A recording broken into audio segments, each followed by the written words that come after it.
sure that our team was more intentional around educating clientele. So we're looking forward to today.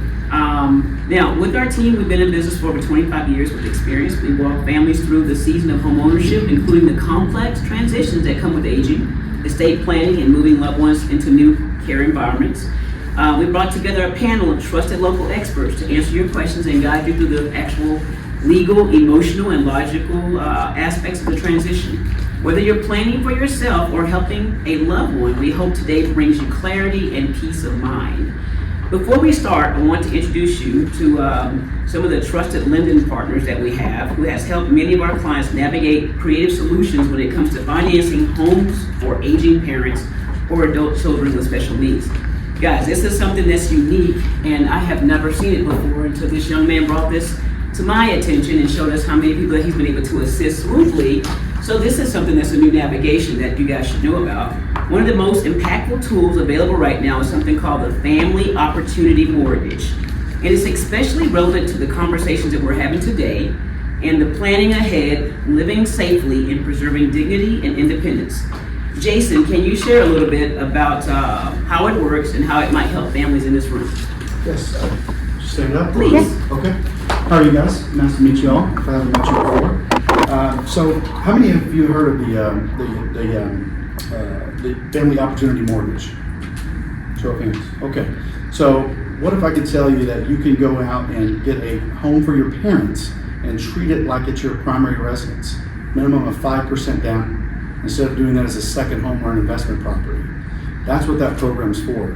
It's for aging adults that want to live on their own and they can't afford to qualify for a mortgage on their own. Or you can actually use it for a child either going to school or that has special needs. And you, again, as the primary borrower on that loan, you would treat it as a new primary residence, minimal amount down. The most important thing there is no points on that, and you're treating that as a first mortgage primary residence, not a second home or an investment property with those rates. That's where it really gets out of control. Does that answer your question? Oh, absolutely. And I have to tell you that proactivity is something that is extremely important about planning in advance, because I learned of this program in October and I thought my mom would still be with me for a while, and Jason was processing my mother's loan, and this program was going to allow me to have more out-of-pocket, stop Alan, to be able to fund other things to help with my mom's situation financially. So I was cutting my costs rather than having to do 25% down for a financial investment for what an investment property usually requires, 2025. He was able to say, no, you don't have to do that. And there wasn't too many other people that could raise their hand and say, this is my specialty. So it touched my heart just because, it existed. And then when I thought about the special needs children, I think that you can really create an impact for a lot of families. But don't wait too late, because my mom was gone within months later and it was too late, right? So planning and being proactive is why we're here today, so that we can make an impact in your life now. So thank you so much for being here, and I appreciate you for your education. If you guys want to talk to Jason afterwards, he'll be available for all questions, okay? Thank you guys. Thank you. So, all right, without further ado, let me introduce you to the incredible panelists joining us today. Each one bringing unique and essential perspective to the conversation around estate planning, senior transitioning, and planning ahead with confidence. First up, we have Mr. Philip. Mr. Philip, how do I pronounce your last name? Ruiz. Ruiz? Ruiz. Ruiz, how lovely. Okay, a highly accomplished attorney. Phil's practice centers around real estate, business law, corporate transactions, estate planning, with a strong focus on protecting families through thoughtful planning and expert counsel. He's presented clients in everything from probate to trust administration to complex real estate transactions across Texas. Phil is also a Super Lawyers Rising Star, 5 years running, and has been named the best of McKinney. We're grateful to have his insight here today. I have to also give him another plug, all these plugs. He also was handed my mess. My mom's mess was, I thought, a very well-structured mess, because she had a trust in place. And what we found out was that trust was not enough. And so, come to find out, we ended up having to go through a probate process. But however, it wasn't a 6-month probate process, but it looks like we're going to closing here soon. I'm able to buy my mom's house. I'm so thankful I can say that. And he expedited things for me to create me being able to get my mom's house. And it's so important to me. And work through all of the processes that 4 or 5 other attorneys said they couldn't help us with. And that's an emotional journey too, to be in the thick of losing your mom or your mom, dad, any family members, and having to hunt for specialists because of, the unknowns. But here it was that we had a trust in place, right? So being here today, I think that he could be so much value to so many of you guys to ask him good questions, right? Wonderful. So next we have Rex Norris, President of Karen Transitions. Karen Transitions is a national leader in the senior relocation and transitioning services, helping families navigate downsizing, estate cleanouts, and major life changes with compassion and professionalism. Whether a loved one is relocating due to age, illness, or loss, Rex and his team manage the entire process, from move coordination to estate liquidation, which keeps the family's best interests at heart. He's seen firsthand how emotional and overwhelming these transitions can be, and his calm, clear approach brings both structure and empathy to the process. It's been a pleasure working with you, sir. You want to say hello? Hello. Wonderful, wonderful, wonderful. Okay, joining us from the financial side of the conversation is Alan Wright, financial services professional with New York Life Securities and a licensed agent with New York Life Insurance Company. Alan specializes in helping families and business owners create, build, and preserve wealth through insurance and financial strategies tailored to long-term goals, from retirement planning, college funding, to manage extended care costs, generating lifetime income. He offers clients trusted guidance for every stage of life. We're honored to have his financial expertise in his part of this conversation. Alan is my client, and Alan has brought to my attention, painfully, how a lot of things for mother could have been funded in a different way, but it was too late once again.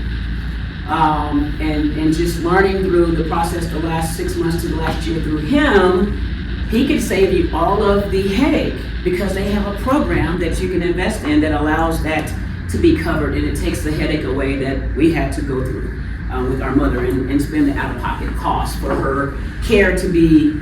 My mom was a perfectionist, so we had to find care for my perfectionist mother that was satisfactory, but you'll learn through him about some of the things that he's doing to help people keep their money in the bank rather than having to spend that. And finally, representing senior living today is Jasmine from the Ivy of McKinney. Everybody has a connection with me. Mother was on her way to the Ivy of McKinney before she passed away, and so I saw so many facilities, and this was one of the best processes and the best systems and the best models and the best staff that made our family feel so compelled. And I had to have them here today so that you can learn and understand the education around some of the care and the facilities that are out there. I think she's going to do a wonderful job being able to introduce that information, because once again, it was too late when I found her at the end. So she's offering assisted living, memory care, respite care in the vibrant, welcoming community designed to support holistic well-being through the 7 dimensions of wellness and concierge medicine services. Families choosing the Ivy not just for the level of care, but for the sense of connection, safety, peace of mind it brings. Jasmine is here to offer insight into what to look for when you're considering a move to a senior community and how to know when the time is right. Thank you, Jasmine. So, Phil, we're ready for you to be up, mister. Are you ready? I'm ready. All right, so we'll just get right into this.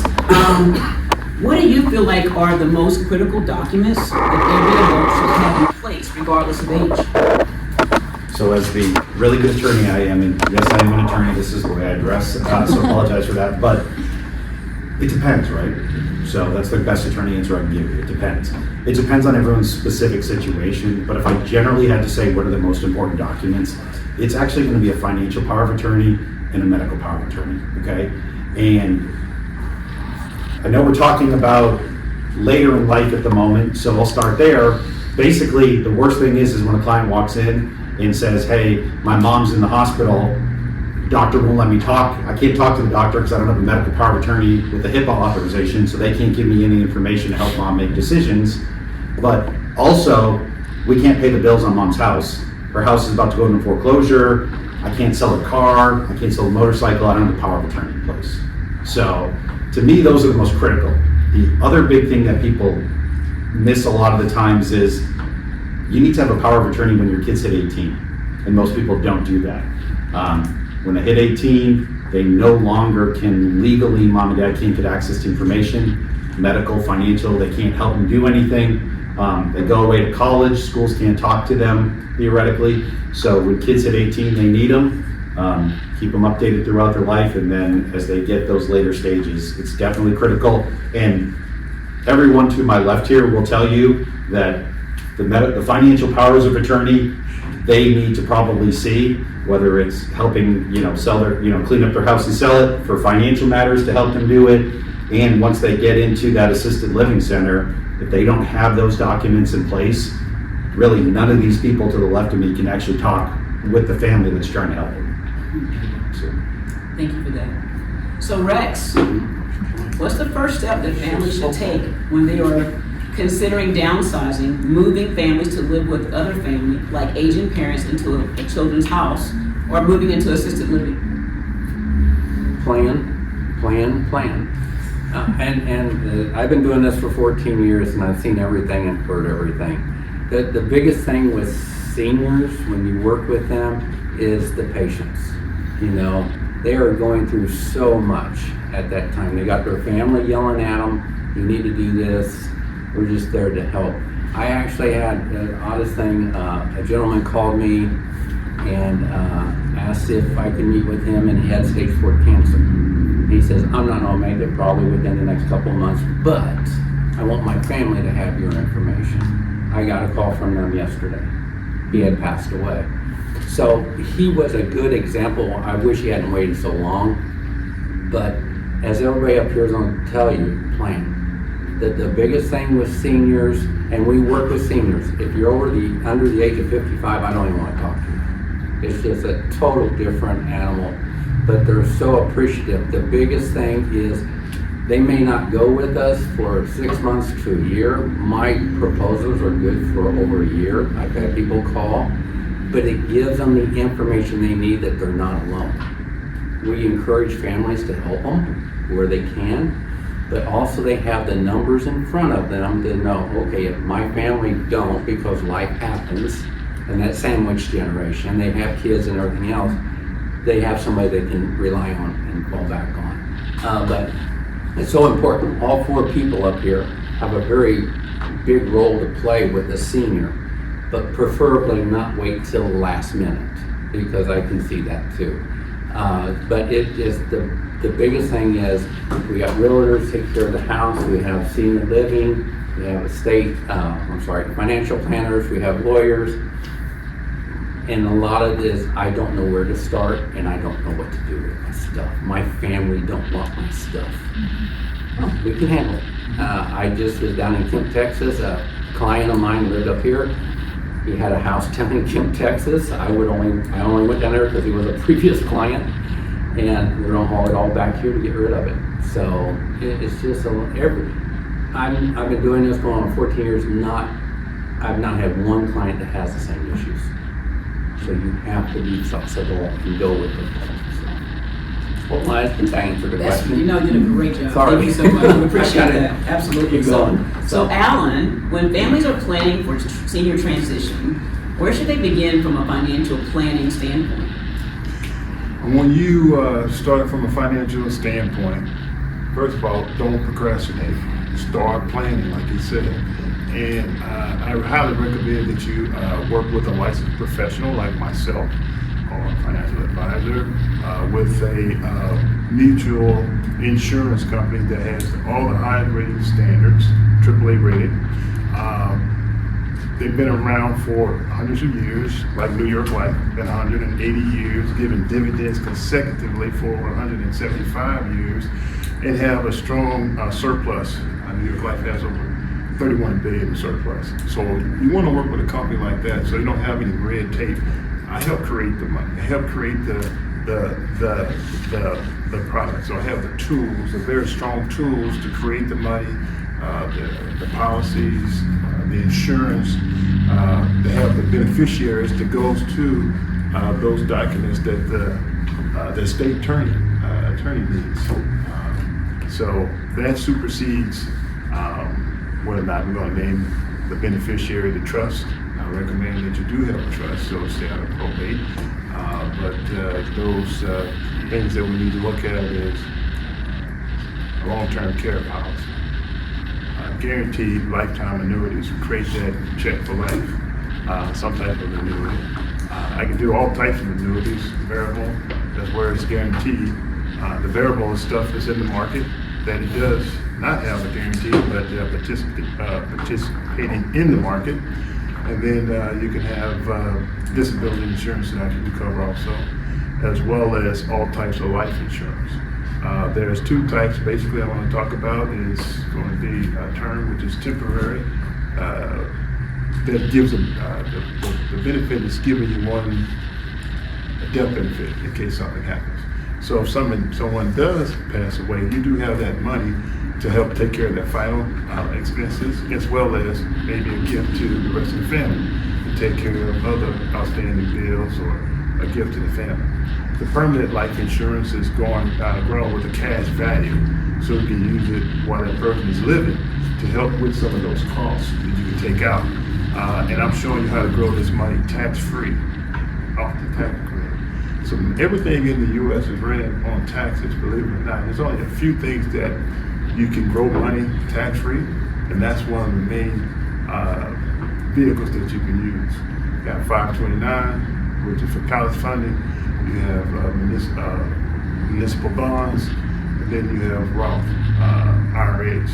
And I can help with all three of those, or all four of those. So when you're working with a financial advisor, you need to start working with them as soon as you can.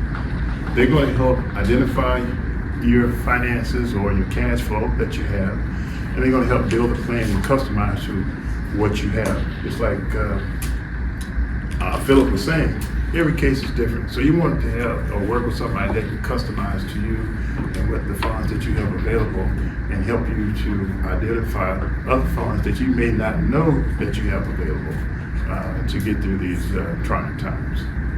Wonderful. Thank you so much, Alan. Jasmine, what is the difference between assisted living, memory care, and respite care? So assisted living, we assist with everyday living, whether that's helping with med management, toileting, activities, whereas memory care is still promoting independence. We still want our residents to be independent as possible, whereas memory care is more of a secured, but we still offer all of those things that we offer in assisted living, and still as activities. We're helping with med management, toileting, and still again promoting independence. Whereas respite is a short-term stay where our residents usually come and they are there for if a family is going out of town, going on vacation, experiencing caregiver burnout, which is a real thing. I always tell my families, we switch out every 8 hours. When it's just you, it's a lot. So again, caregiver burnout is a real thing. So respite care, they also... Hear the term trust and you immediately go the Kennedys and the Rockefellers, okay? If you are super high net worth individuals, yes, we can use it for tax-based planning, but the whole goal of a trust is to avoid probate, avoid going to court. So with the trust, you direct your assets to the trust or put them in the trust when you die, and then that way the trustee takes over managing them and you avoid going to court for probate. When does someone need one or choose one over the other? It depends, right?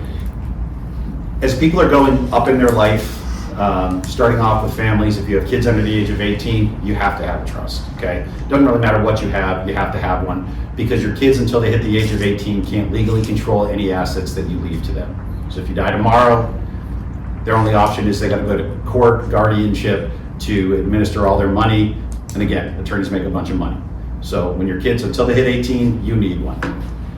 If you have an LLC, ownership in a company, you need a trust to avoid probate to help pass that. Other than that, those two items, Yeah, we can use them for tax-based planning, we can use them for some creditor protection and things like that for your kids as they get older. Other than that, I've started to flip my clients back to just using simple wills and figuring out other mechanisms to transfer their assets. So it becomes working with your financial advisor. So you sit down with Alan and you look at all the accounts that he has for your client, and we see if we can put beneficiary designations on all those accounts so that they directly pass to your adult kids without going to probate. We use a transfer on death deed, which allows for real estate to transfer upon somebody's passing without going to probate. And we can kind of switch that dichotomy from having to have that revocable trust, which until they came up with the transfer on death deed, if you owned real estate, you had to have it.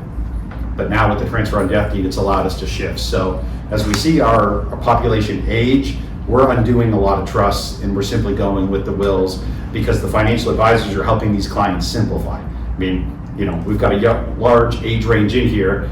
The young guys in the back probably have a few assets. The middle-aged people, you've got a bunch of different investments and assets, but as you get older, you narrow it back down and we don't need to have the complexity. Now, if somebody wants to spend a whole bunch of money and pay me, I'm always happy to do a trust, but the reality is most of the time people don't need them after their kids at the age of 18.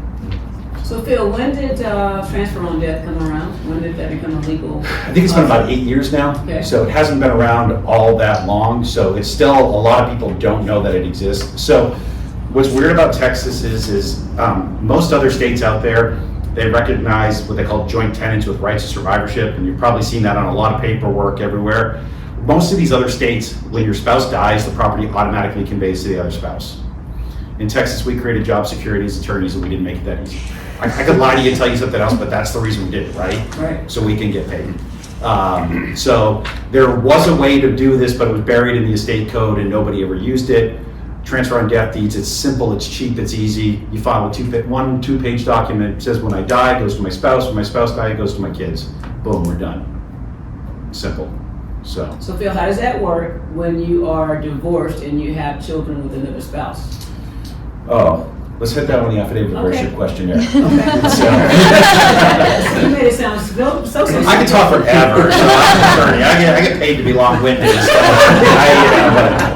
All right, so Rex, what do most people not recognize about your space and how they can avoid pitfalls and logistical nightmares?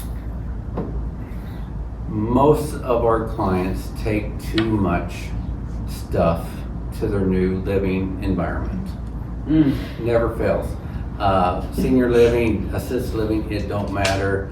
They look at an empty apartment. It's kind of like you looking at an empty house. You think you have all this room, and so you start putting stuff in it. They look at their independent living or assisted living apartment and go, oh, I can take everything out of my 4-bedroom house. And literally that's what they think. What helps, we help them is we do space planning for them. We know most of our communities, we have their floor plans. I have one coming up on Friday where I go in and measure every piece of furniture and I call it their wish list. And literally that's what it is, a wish list. And they try to take everything. But I literally put the furniture in the floor plan and show them what it looks like. So we don't cramp too much in a small environment because a lot of them are walkers, rollators, or wheelchairs, so we have to accommodate for that too. But yeah, that's probably number one thing. They haven't cooked in 2 years, but they take their entire kitchen to an independent living where they get their meals anyway. So a lot of it is literally taking too much further space that they're trying to move into, and we try to mitigate that as much as possible, but they're always the customer and the client. So we'll go, yes ma'am, we'll take it, but it won't work, but we'll take it, so. That is a nightmare. Yeah. So Alan, how can life insurance and lifetime income strategies help families plan for retirement, legacy goals, or extended care needs? Well, as again, those are very powerful tools to create guaranteed income. Life insurance can create income that you can grow tax-free, and you can use that as life insurance while you're living, as well as leave a legacy that is going to grow through your estate tax-free. That death benefit, okay? So that's a tax benefit that if you're going to leave something to somebody, you can still leave them the property and the cars and other things like that. Probably going to be taxed and things of that nature and have to go through the lawyer. But if you have a death benefit, that's going to pass through your estate to them tax-free, okay? Now, the guaranteed income annuities, I help create a check for life. So we can take that annuity. There's several different types of annuities, but this is a guaranteed lifetime income annuity. It's a one premium, and then I can create that check for life. And say, for instance, it's $100,000. You may spend that $100,000 within 2 years, but that $100,000 may last as long as you live. And if you don't take that money, or if you don't outlive that money, say for instance, if you die before you use the $100,000, that goes to your beneficiaries. Whether or not it goes to your named beneficiary, or to the estate, or to the trust, or whoever you identify that beneficiary to be. So it's very, very powerful tools that you need to have into your portfolio to help you be prepared for if you can't get that long-term care policy, or it can help to go with that long-term care policy to help, one, fund the long-term care policy with your life insurance policy, if you funded it correctly, because it grows with compounding interest and dividends. So it's complex, but that's the reason why you need somebody like myself to help you manage through all the different scenarios, to help you be prepared for it. But planning is definitely a part of, and very important in doing that, because now we have to understand what your assets are and what that potential cost is. And one thing I would like to share, if you want to look at that potential cost, Google long-term care costs. Or you can go to newyorklife.com/LTC cost. And we'll show you what the anticipated costs are going to be when you go to the assisted living, or you're going to stay at home, or you're going to have that nurse come in to help you. And then I show you how to stretch that money to help pay for these things that you may need to help them take care of you, to relieve you of taking care of them, because the average time of a spouse is about 45 hours a week if you don't have any benefits. And there's about 70% of a person, usually a family female that's unpaid, that's doing the work and sacrificing those times. And then the other thing, you don't want to be a generational thief to your kids. So you don't want to have them saying they're going to be my long-term care solution and steal from them, because they have to maybe take care of their family. And then if they're taking care of their parents, then take care of their family. That's what he talked about, that sandwich generation. So you want to help prevent being a sandwich generation to them. So I'll stop right there, because I know we're going to touch on some Yeah, because other- I'm a sandwich. One big sandwich. So Jasmine, what are the signs of a loved one that might need the benefit from assisted living or memory care? What would be the signs? So one of the biggest things is falls. They're having multiple falls. They're in and out of the hospital. They started to isolate themselves. They're no longer cooking the way that they should be. Again, like I said, the biggest thing is falls. And we say that's when it's time to start looking for assisted living. You always want to be ahead of it instead of behind, where you're at the point where now they're in and out of the hospital. They're no longer living life the way that they should because of all these things that are happening. When we try to prevent those as much as possible once they're in the community with us. Excellent. Well said. So Phil, what is the role of power of attorney, and when should we activate that? So, how many of you guys have medical and financial powers of attorney? Raise your hand. Right? So, when should it be activated? You should have it. It should be right now. Should have been years ago. I mean, God forbid something, good luck to you, something didn't happen. But, the role really is it's so somebody else can assist you. That's what it is. It's that simple. It's not that somebody can take over your life. It's so that they can help you do the things in your life when you are unavailable or incapacitated, right? Unavailable. You guys are in real estate. When do you see it? Every time there's a closing, somebody's unavailable and they can't do it, right? If you had that financial power of attorney in place, then their spouse or somebody else could sign it for them, okay? A couple of big things to look after when it comes to powers of attorney. They updated the statutes a few years ago, okay? So you want to make sure that your clients have updated those, they're pretty recent.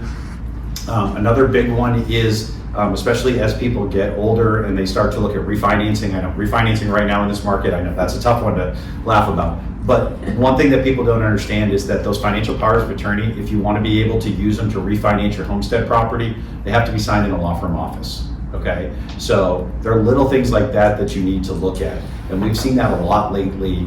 You know, elderly people, they're trying to refinance because they had bad rates or something like that, and they can't make it. Well, we can't do anything because they didn't sign those powers of attorney correctly, or they've got old, outdated ones that didn't give the powers. Other big thing on a financial power of attorney I always tell people is whether or not you want to allow for gifting, right? A lot of times people have them, mom and dad are getting older, they no longer need their house, but we've decided that we want to keep the house and they're going to gift it to us. Well, you can't have a self-serving power of attorney unless mom and dad specifically gave you the ability to gift, okay, within there.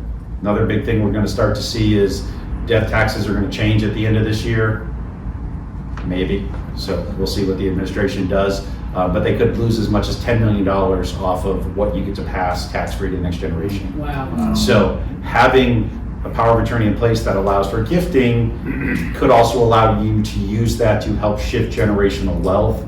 And we're going to see a lot of that at the end of this year before those death taxes change, where, you know, parents are in facilities and they can't make those decisions. And if you've got those powers of attorney in place that have the proper language in there, you could save your family $4 or $5 million in death taxes alone just by being able to do some of the gifting at the end of this year.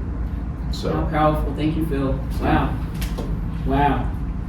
So Rex, what kind of items are typically hold value in an estate sale? I think we all can go to some storages right now and figure out what these items are. But what does that usually look like? And Well- what usually doesn't have value? Well, what people think is, I got my grandmother's antique dresser. Antiques don't hold their value. They are just old pieces of furniture. The market is extremely flooded with antique furniture. What still holds their value is mid-century modern furniture, mostly. More the modern look, that sells well. We just had an online auction, had tons of painting, over 150 paintings. They all did well. You know, they were just a nobody painting, but paintings still hold on their value. Silver plate is starting to come back, and sterling silver is coming back. People are buying that for investment purposes, and it sells like hotcakes. Wow. So there is just, every auction is different, and it just depends. We have 980,000 bidders nationwide, and a lot of people look, but a lot of people don't bid because it's not what they want, not what their taste is. So there's really nothing that you can, except for sterling silver, it still holds its value quite well. But other than that, it's just stuff. I'm sorry to say that, it sounds so depressing, but it is. I've had people that have done well with their money. They didn't buy a whole lot, but their furniture is 40, 50 years old. And there's just not a lot of value in it. So get our grandparents to buy modern furniture. Yes, and that's okay, because they're watching their dollars, and I fully understand that. But families come in and go, well, this was my great-great-grandmother's. Okay, it's pretty old stuff, you know. But it's about, and we use something called Google Lens. If you ever get in a corner where somebody wants to know, well, this is worth something, do Google Lens. It come back what it's currently selling for in the market. How are you spelling Lens? Huh? Google Lens, how are you spelling that? Google Lens. Lens. Yes. Google Lens. Yeah. We use that all the time on paintings, and I have clients, well, this is worth $20,000. Okay, let's do a Google Lens. No, it's worth $500. So you should have sold it 10, 15 years ago. So anyway, yeah. Can I add something on that? So if you guys heard him say, he said they do a lot of online stuff. So I apologize for this because it's going to waste your day a bit once you get it. But ask them to get on the mailing list, because then they send you when they do all the online stuff and the auctions and stuff.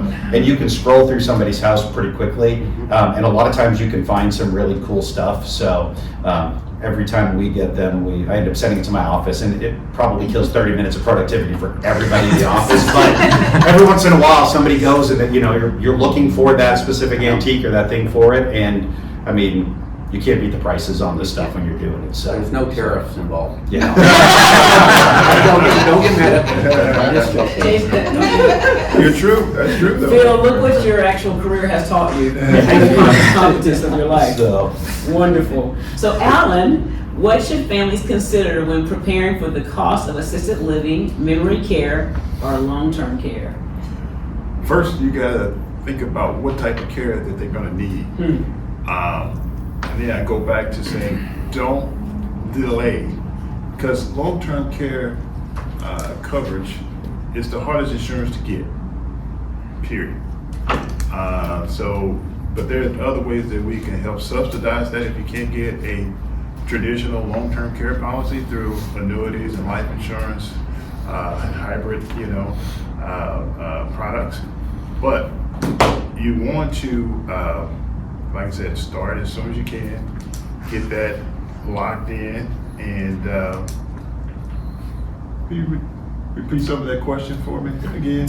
Absolutely. What should families consider when preparing for the cost of assisted living, memory care, or long-term health care?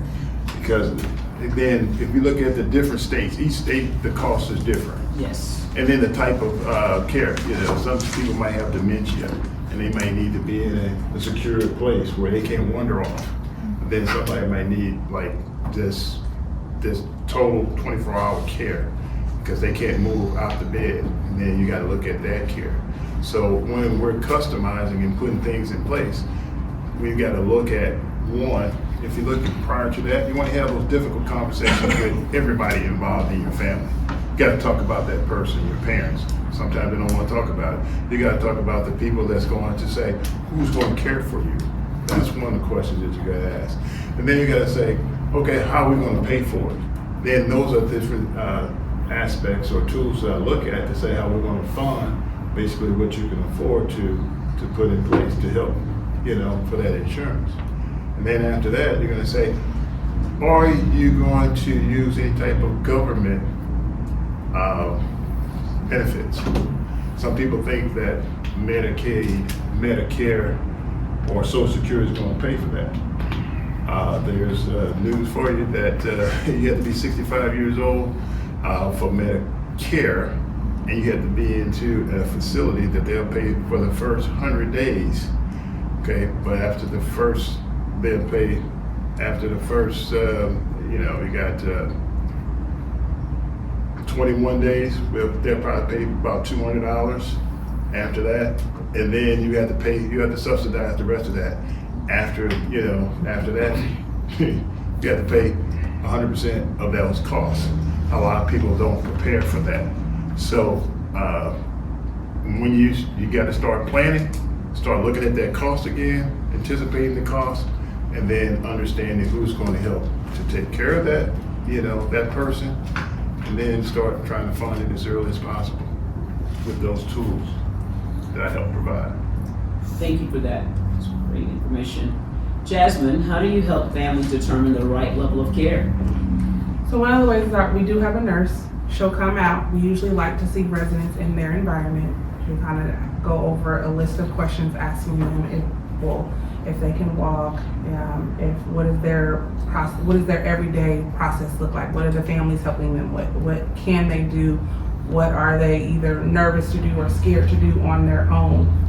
So we ask a list of questions, and then she'll also watch them do a certain amount of things. We also reach out to the doctor to see what meds they're on. We go over the medication list and also get clinicals, which is a health background. What are they diagnosed with? And then we kind of create a care plan based off of that. Initially, our first 2 weeks to 30 days are very crucial for our residents, because yes, we can ask them to do a certain amount of things within an hour process or reach out to the doctors, but it also looks different once we start actually doing the hands-on care. So what their care would look like on day one may not look like what it looks like on 14 days or 30 days from there, and then we reassess and go back over the care plan and kind of talk to the families and that resident and just go over what their care will look like from that point on. Excellent, thank you. So Phil, can you explain what an affidavit of heirship is and what it applies? So in the state of Texas, right, so if you die without a will, okay, you are what we call intestate. It would be awesome if you were married and everything just passed to your spouse, right? The problem is Sometimes. Most people have blended marriages now and blended families, right? So at the end of the day, if you're married and you do not have an estate plan, what you think is going to happen probably isn't going to happen. If the spouse who dies has children before that relationship and you have no estate plan in place, for simplicity's sake, assume that those kids, and if you guys had kids together, your kids as well, are going to inherit 50% of everything that the surviving spouse thinks that they're getting, okay? So having a will is very critical.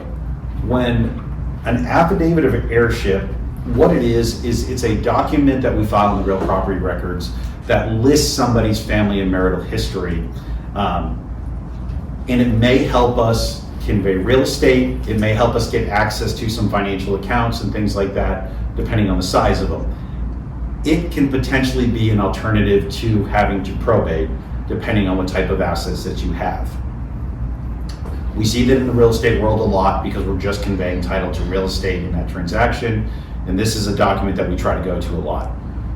The quote-unquote problem with an affidavit of heirship is it's not actually conclusive evidence of somebody's family and marital history until it's been filed of record for 5 years, okay? So problem is you're closing next week and you're trying to clear up title, waiting 5 years isn't gonna work. So title insurance companies look at it as a risk assessment tool, and they look at the information that you've got in there to kind of determine where that property is gonna end up.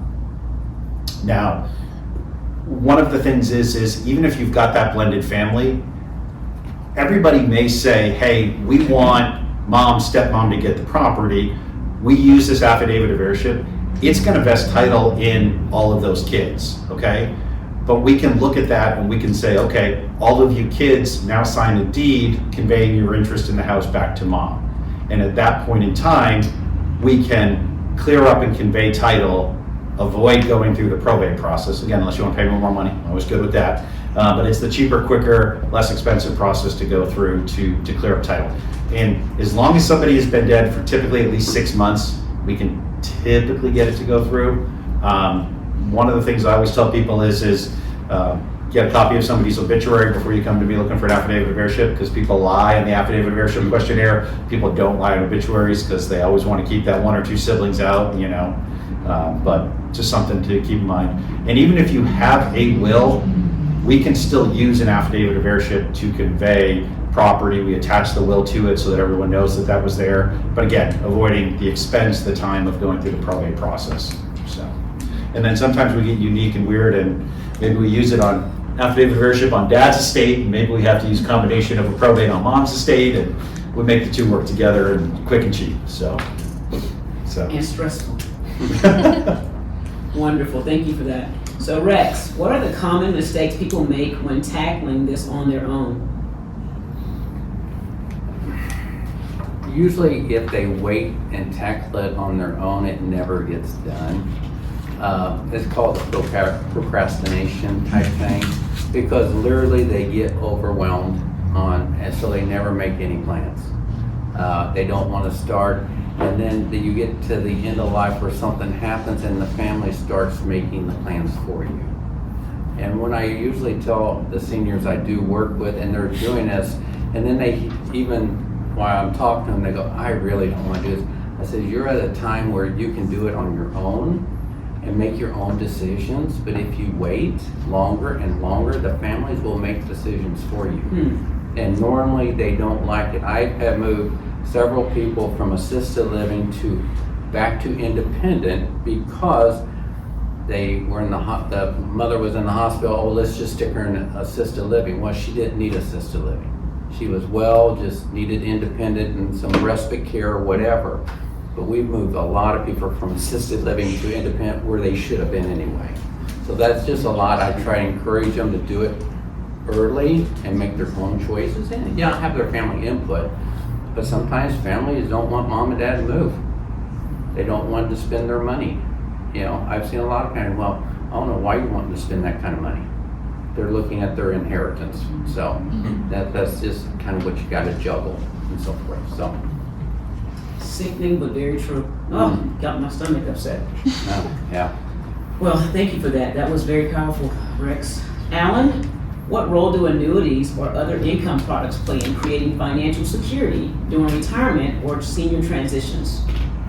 Well, annuities and those tools, one, adds dignity and respect to the family, because now you have money to handle some of these costs that's going to come down the pipe. Annuities, whether or not they're variable, that's participating in the market to help it grow. There's some risk in that, but then I also can, insurance companies can give guarantees and guardrails on some of their products. And that's what really helps when you need, some things in the future, saying, hey, I'm going to create this guaranteed income that I'm going to take care of this particular cost of possibly the necessities, And then, so you get all of those costs taken care of and identified. Then the life insurance, if we talk again, that we can use it while you're living. I show you how to use it, some of the cash in there while you're living, growing with compounding interest and dividends on favorable tax-free basis. And then also create a legacy for them to help pay for some of the costs when they pass away, because we're all going to leave here. And we're all going to probably need to have long-term care, some type of funding for that, because we're living longer. We got better medicines, we're exercising more, and we eat better. So that's going to cause us to live longer. So if everybody said, well, I'm not going to use that, I'm going to use my money for something else. One of the biggest erosions of people's wealth is a long-term care event or extended care event. So you definitely need to plan for it as soon as possible. Some people, if you got history in your family, I would say in your 30s.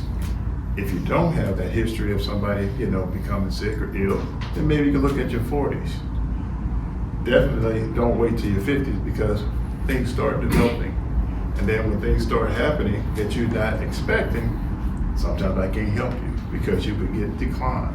And then we have to go through other ways of funding, which are the annuities or some of the other investment type vehicles that we can do. But it's best when you can do a holistic approach and use different vehicles. You'll have those different types of vehicles in your portfolio so you can be prepared for when life happens financially. Be better for you. Yeah, I think that's well said. Those expenses look like a minimum of $7,500 on up to $15,000 to $20,000 based upon where your family is located, your family member. So having that funded is essential. Some people think they're going to self-insure, and you could. I mean, if you got that money, but you don't realize, and most wealthy people and most of my clients like to use their insurance money more than their money. They have to. So Jasmine, what should families know about transitioning into a facility? Not to wait until it's a crisis. When their loved one is in the hospital and the hospital is saying, your loved one can't go home. So they need to find a place right now. So now you're scrambling, you're choosing a place out of desperation, and 30 days from now, you're completely unhappy with the place that you picked because you didn't really do the due diligence of, is this the place that my loved one is gonna like? Are they gonna like the meals here? Are they gonna like the care here? Are they gonna like the activities here? So the biggest thing would be not waiting until it's crisis time. And when those falls occur, it's crisis time, right? Yes. So thank you, Jasmine. So Phil, how can estate planning protect families from conflict, cost, and creditors? Start early. Everyone is, pushed out there planning, right? And the young guys in the back are listening, and they keep hearing Alan say, you need some sort of long-term care rider and stuff like that. And you're going, screw that, I'm not gonna pay for that, I'm not gonna waste my money on it. You get it today and it's cents on the dollar that you're paying every year. You wait till you're 40, 50 years old, and it's now thousands of dollars, It's starting with a basic plan in place, and it's having a good group of people in place that can help you look at that every couple of years, make changes to it. The financial advisors, once they know you're working with an attorney and they have a copy of your stuff, they're going to, as they advise you and meet with you multiple times a year, they're gonna say, hey, you've got this in place, we may need to update it because you now added some kids, your kids have now graduated, what do we do? But if you're not starting really early in trying to do these things, then you're just never going to get in place, and it's going to cost you a lot. I mean, and that's kind of the bottom line. The other big thing is if you're meeting with Rex and you're meeting with Jasmine and you're starting to use their services, now is not the time to come to me and say, hey Phil, how do my parents give everything away so that the government doesn't get it? Okay, it's not the time, right?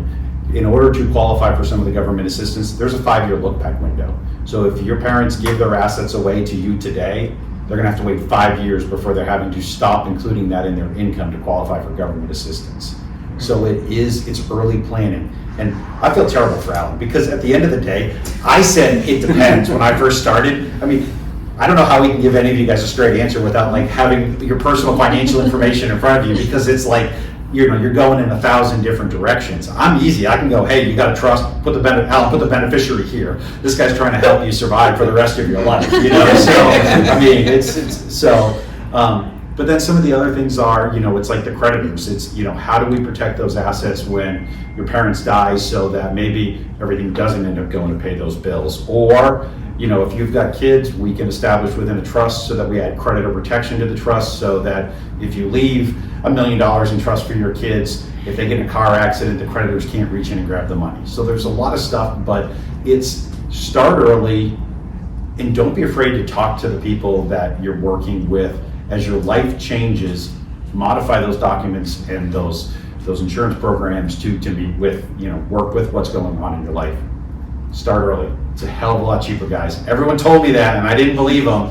I did some of the stuff, but it's a hell of a lot cheaper to start early. So, the life insurance is creditor protected, by the way. The cash value that's growing in there and the death benefit. Rex, so what services do you provide to help with relocation and reducing stress? Well, as I forget, we do it all. We literally do. My consults are free. I sit down with the client. I allow for 2 hours. I need 5. Huh? You need 5 hours. No, 2 I usually get done because they just want to talk, and that's what we're there for. Is what are your options with what we see? So we literally, I give them a proposal. We offer the packing. All my prices are a flat fee. We come in, it includes boxes and packing materials. We pack them up. We do the move. We have our trucks, we move them, so forth and so on. We unpack. We put everything away. The same team that packed you will unpack you because they get to know you. They know where things came from. Literally, we hang pictures, we hang TVs, we hook up the washer and dryer. We hate hanging drapes, but we hang drapes. I'd rather hang a TV than a drape. And then once we're done unpacking them, their pictures are on the wall, their bed's made, the boxes are gone, the paper's gone, and they're at home. Then we turn around and say, okay, either we do the liquidation or the online auction right after they move out, or we wait. Sometimes they say, I want to wait a couple weeks, whatever, before I put the house on the market. And we're okay with that. But literally, there is nothing we don't do. We had one house that 4 years had 2 refrigerators with no electricity. And the refrigerators were full. So you imagine no electricity for 4 years. So that probably was the worst house we've seen in a long time. But we do orders. We average 4 a year, in which, a lot of it is just trash. And they're the hardest because they don't want you to throw anything away. It's precious to them, even though it's a styrofoam cup. Honestly, my team gets tired of me hearing this, but there is nothing we don't do, literally. We clean out the attics, we bring everything down. So we guarantee our clients when we're done, the house is totally empty. How does the refrigerator smell after? We didn't even open it. We stretch wrapped it to the That's good. You knew what you we were born yesterday, as they say. So Alan, for adult children supporting aging parents while saving for their own retirement, what advice would you give about balancing your priority? First of all, make sure, if you're doing the plane, they say put your mask on first, and then your loved one, that's what I'm going to recommend. You got to put something in place for yourself right now, because your parent may already be in the red. So now you have to say, okay, now you have to set boundaries on how much you're going to allocate to help them. So you don't take away from your goals and objectives that you put in place for yourself. So in summary, put something on yourself to make sure that you get insured, that you're not doing the same thing to your children that you're in now, because now you're saying, oh, I need to sacrifice some of my income, some of my time to help take care of my parent. So you put things in place so you can help. You won't be the generational thief to your children. But then, like I said, just set the boundaries and the expectations that you're going to allocate, so you don't over-allocate or over-commit and put your whole family in a crisis. I love the term generational thief. Generational thief. We had a situation today where we found out that an elderly client had multiple HELOCs that their child did not know that had liens against their home, and they didn't disclose, and that generational thief is a great description of that. Thank you. Jasmine, so what do you wish more families knew about senior care and timing? We're not a nursing home. That's the number one thing people think when they come to me, that their loved one, we don't need a nursing home. We're not a nursing home. I always tell my families, we are regular apartments, we just offer different services. We have caregivers that are there 24/7. We have med techs that are there 24/7. We provide all of their meals, but they also have an apartment that they go to. We still have a full kitchen in the apartment. A lot of assisted livings do not have that. There's still a washer and dryer in their apartments. Our caregivers still come in and do the laundry, but if you wanted to do it on your own, you can. That would be the number one thing, is that we're not a nursing home. We're an apartment. Great. Phil, if someone has just lost a loved one, where should they start with probate or estate administration? If you've just lost a loved one, my first response to them is you don't need to be talking to me right now. Go grieve and go deal with that. And come back to me in a couple weeks and let's have a conversation to figure out. Biggest thing is so many law firms and attorneys just jump right in and somebody died, probate, let's go, right? 99% of the people out there don't have to probate. So it really is it's collecting all the information on what they have for assets, what they have for debts, and then it's making a determination what, if anything, we need to do. Most of the time, I won't even start doing something for a family until they've got the death certificates, right?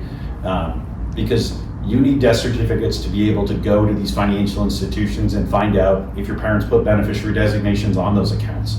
If they did, great, we don't have to go to probate for it, If they had that transfer on death deed, great, we transferred the house, we don't have to do anything for it. So to me, the biggest thing is it's take a breath, go out there and start to try to figure out what your parents had going on. And if, we're worried about the mortgage, we're worried about this or that, call the mortgage company and say, mom died, dad died, good luck foreclosing on a dead person. I mean, seriously, who are you gonna serve?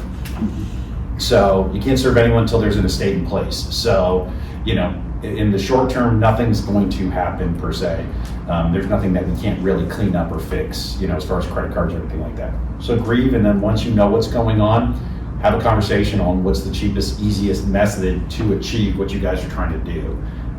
Because we have conversations with people all the time where it's, hey, there was one bank account we can't get access to and it's $3,000 in it. They want probate. You know what my response is? Let it sit for three years. That bank will escheat it to the state, and then you go on the Texas Unclaimed Property website, and then you can go ahead and try to claim it from there, much easier than going through probate. Wow. And I'm going to waste your time again. If you've never been on the Texas Unclaimed Property website, go to it and type your name in. I guarantee you got some sort of free money on there. So. Or any state that you lived in previously. Yes. You can go and find free money. And Texas made it really easy where you can just click on it now and they just send you the checks on most of the stuff. So it's fun. I work very closely with this guy, with attorney, because some of the information that he needs, I'm gonna have that documented already, and then I can pass it on to him when he's saying your assets and things of that nature. But it's like you said, if you go and that's why I always tell people that you make a list of the accounts and assets you have, but the very first line you put in there is who's your financial advisor that you work with, because they're going to have probably 80% of your accounts, right? And if you're working with a good financial advisor, they're going to have beneficiary designations on those accounts for you, or as Alan said, we're going to have them directed at the trust, And then it's a simple transition. Maybe we need to draft one document that says, hey, mom died and so-and-so is the successor trustee. But, you know, it's working together and constantly updating those things. So. Work very closely with CPAs and attorneys, estate attorneys. I'm in my lane, but my lane is right next to both of theirs. 6:35. So Rex, what do you wish people knew about the online auction process? Oh, sign up, it's cheap. No.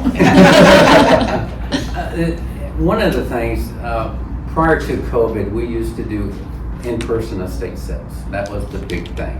COVID hit and you couldn't do anything. So Caring Transitions went to the online auction platform. It's our own platform. The biggest thing that people need to know is you're dealing with 980,000 bidders nationwide versus having an estate sale where you get the neighbors coming in, just get nosy. We used to have in-person estate sales on Black Friday. We'd have 800 people come in. We only sold like $100 worth of stuff because people just were bored. You know, online auctions aren't affected by weather. You know, it's kind of like everybody knows about eBay. Online auctions aren't affected by weather. Estates, in-person estate sales, if there's a severe storm here in Texas coming through, hey, nobody don't show up because they're worried about their cars. So it's just one of the platforms that more and more people are going to it because, and with us being nationwide with 355 offices, that just gives you that bigger audience. Like I said, we had a sale, we had 10,000 people view just the paintings alone. You know, not everybody bought, but you know, we have a big following of people that like to buy. And like he says, if you're looking for an office chair, you get them really cheap. So, or anything like that, you just, it's amazing what things sell for, and they're really good stuff. So, Thank you for that. So Alan, what are some of the most common financial missteps you see families make during senior transitioning, and how can they avoid them? First of all, is not having that tough conversation with your parents and the people that's involved. So you need to have that tough conversation, come to Jesus meeting with your family and saying this is what you need or is going to need, because everybody's going to need it at some point. Then you want to start putting some things in place without procrastinating. You want to put that long-term care policy in place as soon as you can, because, you know, like I said, you can't be declined for the life insurance. You can't be declined, or you can get rated. If you get rated, the cost of insurance is going to cost more, unless it's going to be into the cash value aspect of it. So those are some of the things that you want to not delay in. You don't list all your assets or figure out what assets you're going to use to help pay for this transition care. So you want to start, listing the type of assets. If I use this asset, is it going to be taxed now? I'm going to get penalized for using it too early, or whatever the case may be. You want to look at those kind of questions, or to yourself and to your family. The main thing is delay, procrastination, and not using a professional to help you to get through some of those questions. That's because if you're working with a licensed professional, we're going to help you and guide you through some of the areas that you get overwhelmed with and start pushing back. We're going to help you be accountable and to answer those questions, and then help give you some suggestions and other resources that you can reach out to help make the pain less painful. So Ms. Jasmine, what payment options are available, and how should families prepare? So one of the ways is private pay. It's completely out of pocket. It is very expensive. I'm not gonna lie to you. If you haven't prepared for assisted living and paying anywhere from $3,500 to $5,800 a month, that coming out of pocket is very expensive. We also accept long-term care insurance. Another one is aid and attendance. That's a veteran benefit that if they served on a certain period, they can get that benefit that will pay for them to be in assisted living or memory care. Is that 100% coverage with the VA? It just depends, but yeah, it can be. Yeah. You gonna touch on Medicaid or Medicare? So on we that? don't accept Medicaid or Medicare. Most of the time, people that accept Medicare in nursing homes are rehab facilities. There are some communities that accept Medicaid. They're kind of doing away with it because Medicaid cut the benefits that they do pay out on, and most communities don't make money if they're accepting a resident that has Medicaid. But so there are a few that do accept Medicaid.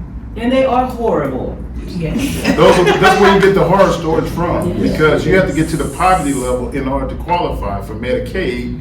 And we talked about the limitations on Medicare, and that's the reason why you need to have a policy that's portable that I helped put in place, so you can have, and you can maintain that control and protect your house dollar for dollar and the money that you possibly could have in the bank. So just like with Philip saying, that they do that 5-year look back, they go to that 5-year look back to do the audit, you okay. When people come to my office and they're like trying to plan for mom and dad to get them qualified for that, I usually tell them, get the hell out of my office. I mean, like, your parents worked hard to make this money. Don't be looking at giving it away so that you can go put them in some really bad place, you know what I mean? Use that money, go to a good place, you know, that's what it's there for, right? So. I love my field. I went through that with my parents, both of my parents. That's part of the reason why I'm in this business. That's part of my why. And my wife's parent, you know, we went through that same experience of going through, you know, selecting facilities, getting things, you know, moved out, and they're very, very protective of their stuff. Like you said, everything is, I gotta have it. Don't get rid of it until after they leave. So. Wonderful. Hi there, my name is Allie Flanagan and I'm the Director of Operations for the Kimberly Davis Group. Thank you so much for catching the re-record of our estate planning panel and senior transitions workshop. We are really excited every time we get to bring something like this to the community because the Kimberly Davis Group really likes making this information accessible to our past clients and the people that live in the community that we serve. If you're not on our newsletter, please make sure that you sign up because we host panels and events like this all the time. When you come live and in person, you actually get an opportunity to ask your specific questions to our panelists and get real insight for situations that you might be facing today. If you'd like to get in touch with one of our panelists, please reach out to us and we can put you in contact. If you'd like any more information on anything you heard today, reach out to us as well and we can make sure that we get you all the details. Hopefully you heard something valuable here. It's our mission to make sure that we are always rooted in authenticity, driven by wisdom, and empowering confident decisions. Hopefully you got a little bit of that today. Thanks so much. Bye-bye.